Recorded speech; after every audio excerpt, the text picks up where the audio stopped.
Hi guys! So today I'm with my friend from high school, Romain. That's me. And he's going on a really awesome trip.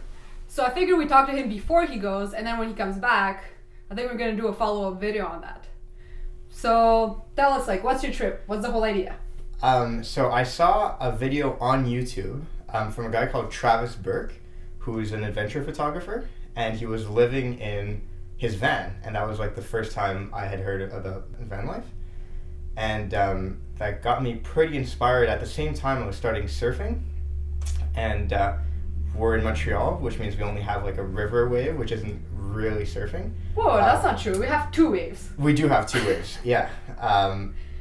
So when I was getting really into that, I thought I'd do kind of a surf pilgrimage, and kind of my version of Endless Summer. And so yeah, within, I'd say 6 months of seeing that video, I was really looking at vans, and I found one that was pretty good, and bought it, and christened him Moby Dick, because he's a large white road mammal. And yeah, so far I've been building him out and getting ready for a really big trip. Hopefully I'll be leaving in 4, 5, 6 days, something like that, and going out west to ski, surf, bike, skate as much as I can. That's crazy. I would show you the van, but it's right now in repairs. Final touches. You got an Instagram account, right? I certainly do. It's at Moby Dick Van. Such a ridiculous name. Yeah, just pretty funny. It really is just because it's a ginormous white thing on the road, and then it's a bit of an adventure every time, and you're not quite sure what's going to happen. And the itinerary, well, we're in Montreal now, so I'm leaving from Montreal, and I'm driving southwest through the Great Lakes area, through Chicago, and then to Colorado, Wyoming, Colorado border. We don't really realize coming in, being on the East Coast, but the Rockies actually go really far inland into the continent. So pretty much halfway between here and California is Colorado. So I'm going to drive out through the plains and hit Colorado for some, hopefully, spring skiing and great mountain biking. And then follow the Rockies down to Tucson, Arizona, which is where I'm going to have my first real stop to just kind of reassess. And then in Tucson, my dad will be flying in, and we'll be doing a little Baja surf mission into Mexico. And then from there, I'll be just driving from Mexico all the way up to Whistler, and then all the way back. It'll take between 3.5 kind of area or 4 months, or depending really on what's interesting at that time. But a good month and a half is going to be just going from Mexico all the way to BC. You better come back though someday. Yeah. My girlfriend always jokes that I might just never come back. Grow out your hair, yeah, surfer exactly. style. I wanted to bleach it before I left, but I've been advised that would look pretty not good.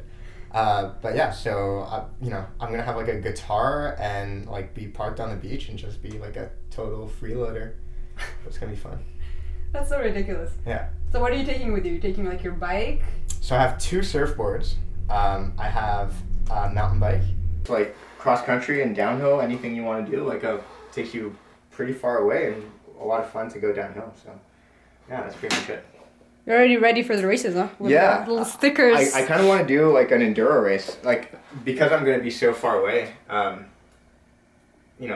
long as I have health insurance, I feel I can kind of do anything. I have a snowboard and I have a skateboard. So those are the sport equipment kind of things. I'm going to bring climbing shoes and stuff just in case I'm in the buttermilks and want to boulder or something. But yeah, those are the main ones. And that's why when I realized how many of these things I wanted to do, and how many things you have to diversify, I think, to keep it interesting when you're in a van. And so, you buy a van and then you realize, oh, I want to do 5 different things. So that means you need to put a bike and boards and gear and clothes and enough to live in a van. So all of a sudden, there's a lot of problem solving involved with just putting all that stuff with having it all with you at all times. You've learned to upholster. Yeah. You've learned to weld. Weld a bit, yeah. I've definitely learned that problem solving takes a lot of time. All this stuff is like, it's crazy just thinking about it and getting materials and then building it, and then it only really ends up working well on like the third try. So like a lot of this stuff, like I've built an entire other one of these.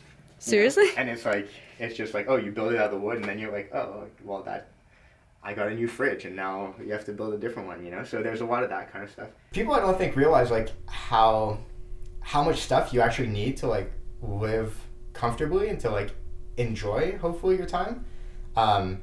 So like I took my van to Maine for the first trip, which is pretty close. Like it's 5 hours. I went to Canadian National Park, and then the second trip was another test, and I drove it to Florida, and surfed all the way down, and that was really fun. But that's when you kind of realize like, oh, I need a fridge, and I need, I need to have a toolie box up top so that I can put gear not inside my living space. If you're biking in the mud, you don't want to be putting your bike like next to your bed in, like 45 square foot area. Like it's not fun. So that's why like you have to kind of like custom make stuff on the outside for it to all fit, hopefully, on the outside and free up some space inside. So like your van, you custom built everything? So no, it's a 89 Chevy G20 van.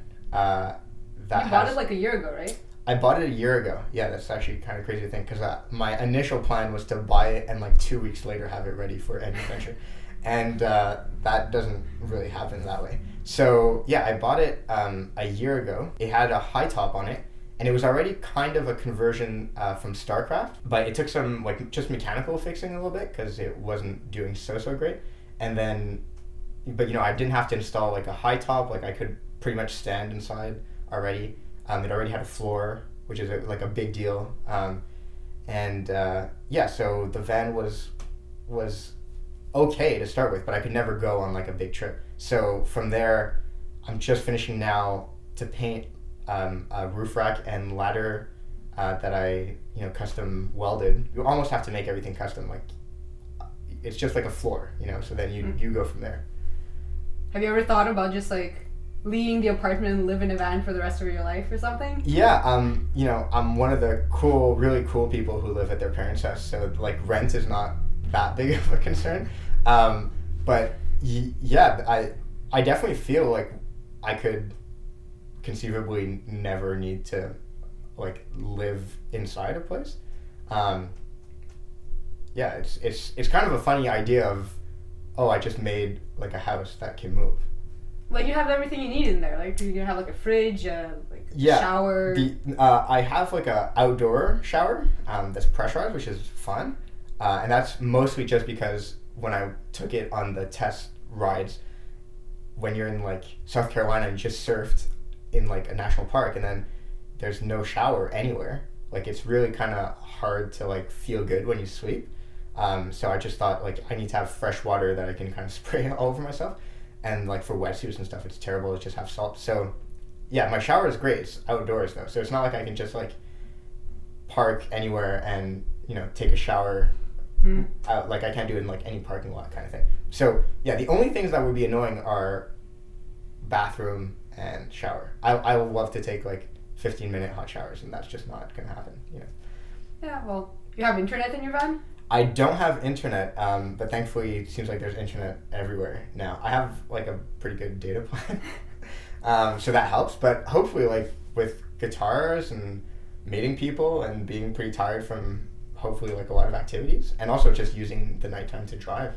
So that's kind of the plan. I hope not to have to watch any Netflix from inside the van. Or maybe it'll rain and it'll be great to just kind of be cozy in there. I have a really comfortable bed like area and stuff, so it's really fun. So as you can see, like it's really comfy, and it's full size, which is fun. And then whenever I have Jess, this is like a wheel well cover on the inside, but this kind of like goes out to extend up into the other bed, so like that. Ooh. Well, we get the idea. Yeah, so that's like an extra bed, and it's kind of has some plushness to it. I guess follow the Instagram for the whole 4 months adventure, And I guess we'll check back when you're back with the like long bleached hair and the surfer stand or something. Right. Hopefully a couple like tattoos or something like crazy. Have a good trip. Excited.